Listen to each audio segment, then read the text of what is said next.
আসসালামু আলাইকুম। Shimul memorial north south school and college কর্তৃক আয়োজিত অনলাইন ক্লাসে তোমাদের সকলকে স্বাগতম। আমি মির্জা শান্তিনী ইয়াসমিন, সহকারী শিক্ষক, Shimul memorial north south school and college. আশা করি তোমরা এই করোনাকালীন পরিস্থিতিতে প্রত্যেকে সুস্থ আছো এবং ভালো আছো। আমরা যথারীতি স্বাস্থ্যবিধি মেনে চলবো এবং অবশ্যই পরিষ্কার পরিচ্ছন্ন থাকার চেষ্টা করবো। ঠিক আছে, তাহলে আসো আমরা আজকে আমাদের ক্লাসে চলে যাই। আজকে আমরা নবম শ্রেণীর বিজ্ঞান বইয়ের নবম অধ্যায়টি নিয়ে আলোচনা করবো, যার নাম হচ্ছে কি দুর্যোগের সাথে বসবাস।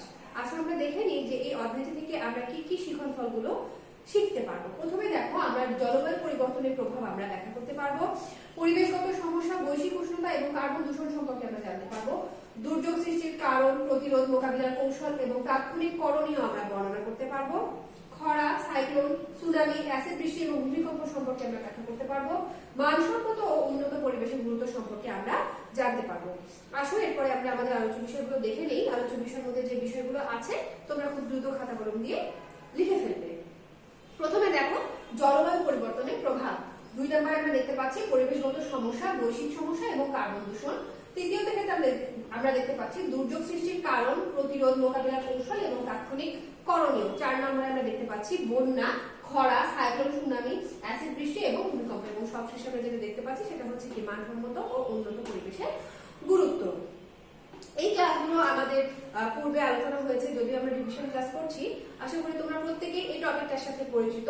আসো এখন আমরা সরাসরি আমাদের ক্লাসের মধ্যে চলে যাই। প্রথমে যে আমাদের টপিক সেটা কি ছিল, যে জলবায়ু পরিবর্তনের প্রভাব। বর্তমানে বাংলাদেশে যে জলবায়ু পরিবর্তনের যে প্রভাবগুলো রয়েছে, এর মধ্যে যে লক্ষণীয় যে প্রভাবগুলো রয়েছে সেগুলো আসো আমরা একটু দেখে নিই। প্রথমে দেখতে পাচ্ছি কি আমরা ঋতু পরিবর্তন।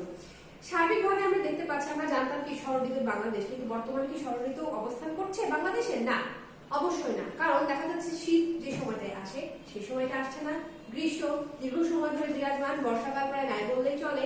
তো এইভাবে যে পরিবর্তনগুলো হচ্ছে, এটা কি আমাদের একটা বাংলাদেশের জন্য নেগেটিভ দিক।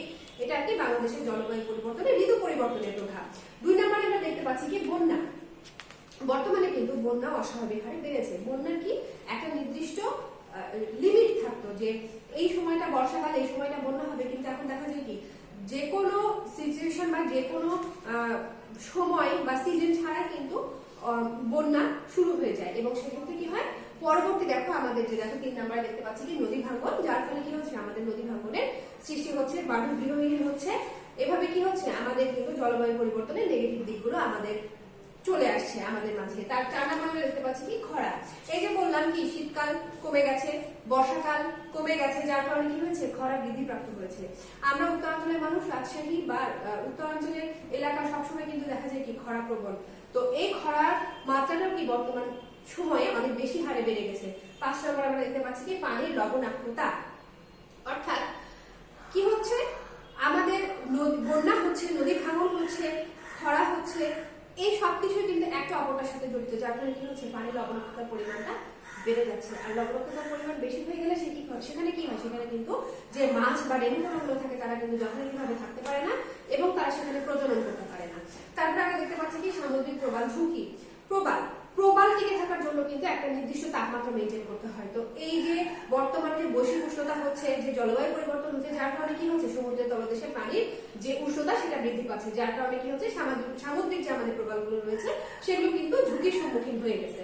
তারপরে আমরা দেখতে পাচ্ছি কি বনাঞ্চল তো উল্লেখযোগ্য হারে বর্তমানে ক্ষয়ক্ষতির মধ্যে পড়ে গেছে। কারণ কি বন উজাড় করে সেখানে কি করা হচ্ছে, সেখানে বাসা বাড়ি তৈরি করা হচ্ছে, সেখানে বিভিন্ন ধরনের স্থাপনা তৈরি করা হচ্ছে। এই ছিল আমাদের সার্বিকভাবে যে বাংলাদেশের জলবায়ু পরিবর্তনের যে লক্ষণীয় প্রভাব সেগুলো। এছাড়াও ছিল আমাদের কি মৎস্য সম্পদ।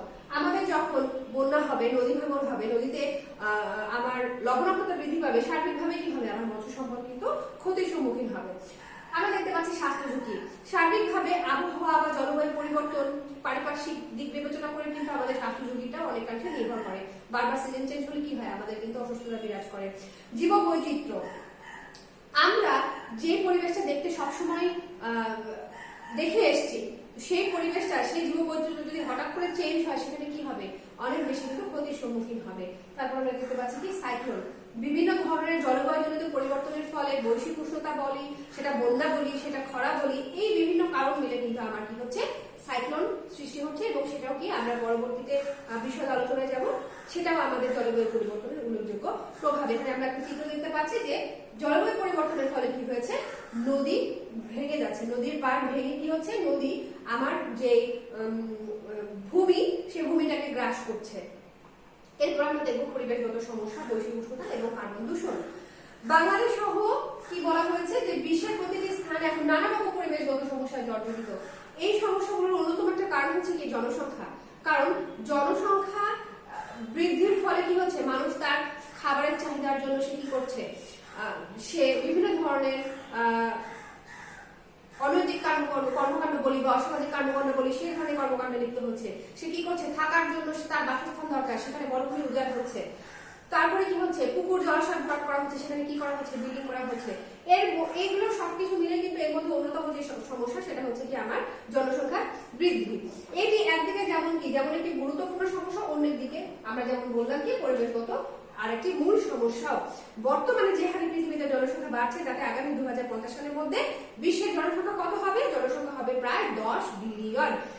একটি সমীক্ষায় দেখা গেছে 1950 সালের পর থেকে জনসংখ্যা বৃদ্ধির কারণে শতকরা প্রায় কি 80% বনভূমি কিন্তু আমার উজাড় হয়ে গেছে।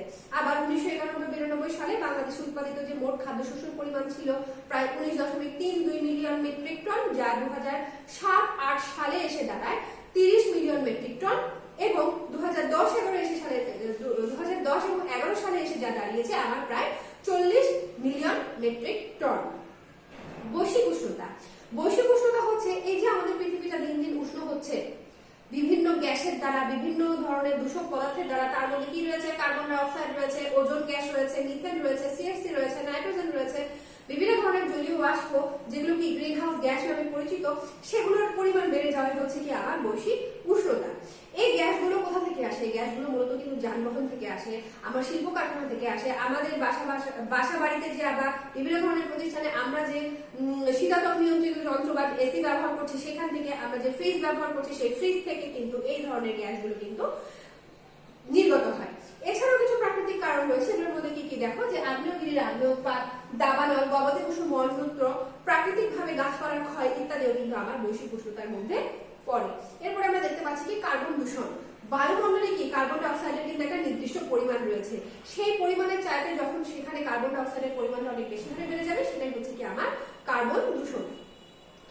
আর আমরা আগেই পূর্বের আলোচনার মধ্যে দেখতে পেলাম কি যে বিভিন্ন ধরনের যানবাহন বা বিভিন্ন ধরনের দূষক পদার্থের মধ্যে দিয়ে কি হচ্ছে, আমাদের পারিপার্শ্বিক পরিবেশে কিন্তু কার্বন ডাই অক্সাইডের পরিমাণটা যথেষ্ট পরিমাণে কিন্তু বৃদ্ধি পাচ্ছে।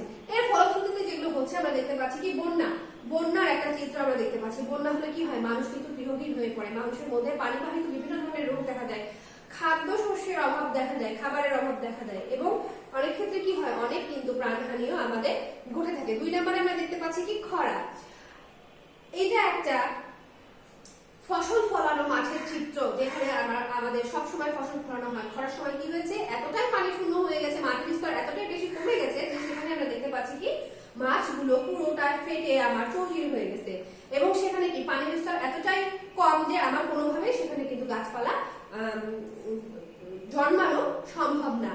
সেক্ষেত্রে কি খরা আবার আর একটা জিনিস কি, যে বাংলাদেশের প্রেক্ষাপটে একটা নির্দিষ্ট সময় পর আমরা যেটাকে খরা বলি, বিভিন্ন দেশ কিন্তু বিভিন্ন নামে তাদের খরার যে সময়কাল সেটাকে চিহ্নিত করে থাকে। যেমন রাশিয়া একভাবে চিহ্নিত করে থাকে, যুক্তরাষ্ট্র একভাবে চিহ্নিত করে থাকে, বিভিন্ন দেশ বিভিন্নভাবে কিন্তু খরাকে চিহ্নিত করে থাকে। তাদের একটা বৃষ্টিপাতের একটা পরিমাপ থাকে, সেই পরিমাপের বাইরে যে যখন সেটার কম বা বেশি হয়, সেই ক্ষেত্রটাকে তারা আংশিক খরা বা খরা হিসেবে চিহ্নিত করে থাকে। আমরা আরেকটা চিত্রের মধ্যে দেখতে পাচ্ছি কি এটাও একটা খরা প্রবল এলাকার দৃশ্য, যেখানে কি ফসল ফলানোর অনুপযোগী একটা মাঠ। খরা হলে কি হয়, আমাদের খাদ্যশস্যের একদিকে ঘাটতি দেখা যায়, আমাদের যে কৃষক তাদের খাবারের সংকট দেখা যায়, এবং অর্থনৈতিক সংকটগুলো দেখা যায়। আমরা দেখতে পাচ্ছি এরপরে একটা সাইক্লোন বা যেটাকে আমরা বাংলায় বলি ঘূর্ণিঝড়ের চিত্র। এটাও কি আমাদের পরিবেশগত বা জলবায়ুগত সমস্যার আরেকটা দিক হচ্ছে কি ঘূর্ণিঝড়। যদিও স্বাভাবিকভাবে আমাদের দেখা যায় কি যে এপ্রিল মাস যেখানে কি হয় ঘূর্ণিঝড় হয়ে থাকে, কিন্তু দেখা যায় অনেক ক্ষেত্রে ঝড় বা হঠাৎ করে বিভিন্ন ধরনের জলবায়ু পরিবর্তনের জন্য কিন্তু দেখা যায় কি সমুদ্রের মাঝে ঘূর্ণিঝড়ের সৃষ্টি হয়, তখন সেটাকে আমরা কি বলি সাইক্লোন বলে চিহ্নিত করে থাকি। তো এই ঝড়গুলো কিন্তু আমাদের জনজীবনে বিভিন্ন ধরনের ক্ষতিকর প্রভাব বিশেষ করে প্রভাব বিস্তার করে, বিশেষ করে যারা আমাদের গ্রামাঞ্চলে থাকে বা এই ধরনের আমাদের যে সমুদ্র বা নদী উপকূলে থাকে তাদের জন্য কিন্তু এই সমস্যাগুলো বেশ ক্ষতির কারণ হয়ে দাঁড়ায়। একদিকে খাদ্যাভাব দেখা যায়, আর একদিকে বাসস্থান সংকট, হ্যাঁ, চিকিৎসা, বিভিন্ন ধরনের অসুখ, এই সবগুলো কিন্তু আমাদের সাইক্লোনের বা ঘূর্ণিঝড় কি করে, ক্ষতি করে থাকে আমাদের। এরপর আমরা দেখতে পাচ্ছি কি সুনামি। আচ্ছা, সুনামি অর্থ হচ্ছে বন্দরের ঢেউ। এইটা একটা জাপানি শব্দ। মূলত দেখো সুনামি কখন হয়, স্বাভাবিকভাবে কিন্তু সুনামি কখনো বোঝা যায় না যে সেখানে সুনামি সংঘটিত হতে পারে, কারণ সমুদ্রের তলদেশে যখন হঠাৎ করে ভূমিকম্প হয়, ভূমিকম্প হওয়ার ফলে কি হয়, আমাদের ভূপৃষ্ঠের নিচে যে টেকটনিক প্লেট গুলো থাকে সেগুলো যখন নড়ে চড়ে বসে তখন কি হয়, এই ভূমিকম্পটা সৃষ্টি হওয়ার ফলে সুনামি সৃষ্টি হয়। অর্থাৎ সুনামি মানেই আমাকে ধরে নিতে হবে কি সমুদ্রের তলদেশে ভূমিকম্প। ভূমিকম্প হওয়ার ফলে কি হচ্ছে দেখো, সেইখানকার আমাদের পানি খুব অনেক উচ্চতায় সে কি করছে, আমাদের শহরের মধ্যে বা লোকালয়ে প্রবেশ করছে এবং অনেক বেশি ক্ষয়ক্ষতির কারণ হয়ে দাঁড়ায়। আমরা এখানে আরেকটা চিত্র দিয়ে বুঝতে পারছি কি যে সমুদ্রের তীরবর্তী যেই স্থাপনাগুলো রয়েছে সেগুলো সম্পূর্ণ কিন্তু পানি দ্বারা গ্রাস করে নিচ্ছে। সুতরাং সুনামি আমাদের জন্য কি অনেক বেশি ভয়াবহ এবং ক্ষতির একটি দুর্যোগ। এরপরে আমরা দেখতে পাচ্ছি কি অ্যাসিড বৃষ্টি। বিভিন্ন কারণে পরিবেশে যখন আমার সালফিউরিক অ্যাসিডের পরিমাণ বেড়ে যাচ্ছে বা দূষণের পরিমাণ বেড়ে যাচ্ছে, তখন যে বৃষ্টিপাতটা হয় সেখানে কি হয়, অ্যাসিডের পরিমাণটা বেশি থাকে।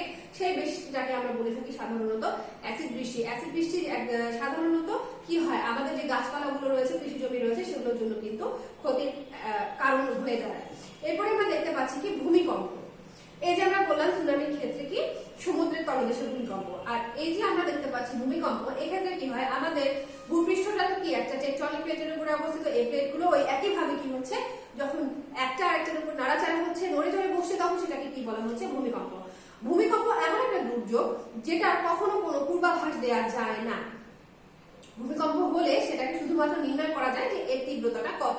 রিক্টার স্কেলে ভূমিকম্পটা নির্ণয় করা হয় যে এর তীব্রতাটা কত হয়ে থাকে, কিন্তু এটা এমন একটা দুর্যোগ যেটা সম্পর্কে আমরা পূর্বাভাস দিতে পারি না। তবে এই যে বন্যা, তারপরে খরা, সাইক্লোন, এগুলো সম্পর্কে কিন্তু আমরা ধারণা লাভ করতে পারি বা পূর্বাভাস পেতে পারি যে সেখানে কি হয়। তো ভূমিকম্প হলে আমাদের বেশ কিছু করণীয় রয়েছে, যেমন আমরা অযথাই কিন্তু ভয়ে বিচলিত হয়ে যাব না। আমরা কি করব, অবশ্যই আমাদের বাসার যে বিম বা কলামগুলো রয়েছে সেখানে আমরা মাথার উপরে পানি দিয়ে অবস্থান করব এবং যতটা সম্ভব বড় বড় স্থাপনা থেকে আমরা দূরে সরে খালি জায়গায় দাঁড়াবো। এই যে কমন সেন্সের বিষয়গুলো, এগুলো কিন্তু আমরা করবো। আমরা অযথাই কিন্তু দৌড়াদৌড়ি বা উত্তেজিত হয়ে যাব না। এক্ষেত্রে কি হবে, আমাদের ভালোর চাইতে ক্ষতির কারণটাই কিন্তু বেশি হয়ে দাঁড়াবে।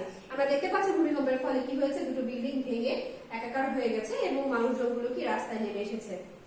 সুতরাং এটাও কি আমাদের জন্য বেশ ক্ষতির একটা বিষয়। এরপর আমরা দেখতে পাচ্ছি যে মানসম্মত ও উন্নত পরিবেশের গুরুত্ব। একটি পরিবেশ যদি মানসম্মত নাই হয় তাহলে সেখানে কি আমরা বেঁচে থাকতে পারবো, সেখানে কি আমরা টিকে থাকতে পারবো? অবশ্যই না। আমাদের জীববৈচিত্র্য, আমাদের প্রাণীকুল, মানব সমাজ, এদের সকলের জন্য এবং গাছপালা, কৃষি, যাই বলি না কেন, এগুলো সবকিছুর জন্য কিন্তু আমাদের কি দরকার, একটা মানসম্মত এবং একটা উন্নত পরিবেশ অত্যন্ত জরুরি। যদি আমরা এই সময়ে আমাদের যে পরিবেশ বা বাসস্থানের জন্য যদি আমাদের অস্তিত্ব সঠিকভাবে টিকিয়ে না রাখতে পারি তাহলে কি হবে, অনেক সময় আমাদের কি করতে হবে, নিজেদের অস্তিত্বটা কিন্তু বিলীন হয়ে যেতে হবে। সুতরাং এই ব্যাপারে আমাদের নিজেদের যেমন সচেতনতা প্রয়োজন, আমাদের নিজেদের যেমন সচেতন হতে হবে, ঠিক সেই রকম আমাদের আশেপাশে প্রত্যেকেরই কিন্তু এই সচেতনতা অত্যন্ত ভাবে জরুরি। আর প্রকৃতির সংরক্ষণশীলতার বেশ কিছু কৌশল রয়েছে, আমরা সেগুলো একটু দেখি। প্রথমে আমরা দেখতে পাচ্ছি কি সম্পদের ব্যবহার কমানো, অর্থাৎ অতিরিক্ত হারে আমরা এমন কোন ধরনের সম্পদ ব্যবহার করব না যেটা আমার পরিবেশটাকে দূষণ করতে পারে বা যেটা ব্যবহার আমি না করলেও সুন্দরভাবে জীবন ধারণ করতে পারবো বা চলাচল করতে পারবো। দূষণ থেকে সম্পদ রক্ষা, বিভিন্ন ধরনের ক্ষয়ক্ষতির হাত থেকে আমরা কি করবো, সম্পদের যে যথাযথ ব্যবহার সেটা আমরা নিশ্চিত করবো। যেমন আমরা যদি একটা খাবারের কথা দিয়ে আলোচনা করি, যে খাবার আমরা এমন ভাবে খাবো বা তৈরি করবো বাসায় বা এমন ভাবে কেনাকাটা করবো বা সংরক্ষণ করবো যেন সেটা কি পচে না যায়, নষ্ট না হয়ে যায়, তাহলে কি হবে, সেটা কিন্তু আমার সম্পদের একটা সুষ্ঠু ব্যবহার হবে এবং দূষণ থেকেও কিন্তু আমরা সেই খাদ্য সম্পদকে রক্ষা করতে পারবো। একই জিনিস বারবার করে ব্যবহার করা, অর্থাৎ রিসাইক্লিং। আমরা এমন কিছু প্রোডাক্ট ব্যবহার করার চেষ্টা করব যেটা আমরা কি করতে পারি, সেই সম্পদটার পুনঃ ব্যবহার করতে পারি এবং সেটাকে খেলনা হিসেবে ফেলে না দিয়ে আমরা সেটাকে রিসাইকেল করতে পারি। দেখো 4 নম্বর একটা জিনিস বলা হয়েছে যে ব্যবহৃত জিনিস ফেলে না দিয়ে তার থেকে নতুন জিনিস তৈরি করা, অর্থাৎ রিসাইক্লিং করে নতুন কোনো কিছু তৈরি করা। তারপরে কি 5 নম্বরে আমাদের প্রাকৃতিক সম্পদের পুরোপুরি ব্যবহার, অর্থাৎ এই বসবাসযোগ্য পৃথিবীটাকে আমরা বসবাসযোগ্যই করব এবং যেভাবে একটা প্রকৃতিতে একটা গাছপালা, একটা পশু পাখি, একটা প্রাণী বেড়ে ওঠে আমরা তাদের সেই বসবাসযোগ্য পরিবেশটাকে নিশ্চিত করব। এই ছিল আমাদের আজকের আলোচনা। আসলে আমরা এখন মূল্যায়নটা দেখি। প্রথমে আমরা দেখতে পাচ্ছি খরা কি। ভূপৃষ্ঠ থেকে যখন পানির স্তরটা অনেক বেশি নিচে নেমে যায় এবং পানি শূন্য হয়ে যায় তখন সেই পরিস্থিতিকে আমরা বলে থাকি কি খরা। বৈশ্বিক উষ্ণতা বলতে কি বুঝবো? সাধারণত আমাদের বৈশ্বিক উষ্ণতাগুলো হচ্ছে জলবায়ু পরিবর্তনের ফলে বিভিন্ন ধরনের আমাদের যে পরিবর্তনগুলো হয়ে থাকে, যেমন কি প্রাকৃতিক পরিবর্তন, আমার নদী ভাঙন, আমার হচ্ছে বিভিন্ন ধরনের যে দূষকযুক্ত যে গ্যাস, সেই গ্যাসগুলোর দ্বারা যে আমার পৃথিবীটা দিন দিন উষ্ণ থেকে উষ্ণতর হচ্ছে, এটা কি সার্বিকভাবে আমার বৈশ্বিক উষ্ণতা। 3 নম্বরে আমরা দেখতে পাচ্ছি কার্বন দূষণ কি। কার্বন দূষণটা কি? বায়ুমণ্ডলে কার্বন ডাই অক্সাইডের পরিমাণ বেড়ে যাওয়াটাই হচ্ছে আমার কার্বন দূষণ। মানসম্মত উন্নত পরিবেশের প্রয়োজনীয়তা ব্যাখ্যা করো। আমরা সর্বশেষে যে আলোচনাটা করলাম যে আমার বসবাসযোগ্য পরিবেশ আমাকেই তৈরি করতে হবে। জনসচেতনতা যেমন প্রয়োজন, পাশাপাশি আমাদের নিজেদেরও সচেতন হতে হবে যেন আমরা নিজেরাই আমাদের মানসম্মত এবং উন্নত পরিবেশকে আমরা রক্ষা করতে পারি এবং গড়ে তুলতে পারি।